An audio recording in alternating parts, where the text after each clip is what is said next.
যখন গতকালকে রাতে কালেমার পতাকা টানিয়েছে সেই নিউজটি আজকে সকালে ইরশাদের মাইক্রোফোন থেকে আমরা সারা দেশে প্রচার করেছিলাম, কিন্তু দুর্ভাগ্যজনক সকাল 11টায় নিউজ করার পর এখন সম্ভবত বিকাল 4টা বাজে আমরা যখন শুট করতেছি, ঠিক এই সময়টাতে সে পতাকাগুলো কে বা কারা উদ্দেশ্য প্রণোদিতভাবে খুলে নিয়ে গিয়েছে।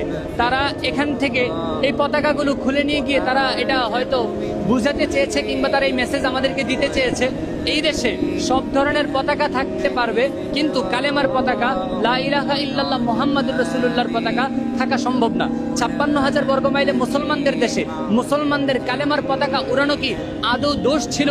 এটা সরকার দায়িত্বশীল এবং প্রত্যেকের কাছে আমাদের দর্শকদের গোটা বাংলাদেশের প্রত্যেকটা তাওহীদবাদী মুসলিম ভাইদের জানার মতো একটি বিষয়। আমরা জানতে চাই, আমরা কি আমাদের পতাকাগুলোকে স্বাধীন দেশে আমরা কি মুসলমান হিসাবে কালেমার পতাকা উড়াতে পারবো না? এই কি তবে আমাদের স্বাধীনতা?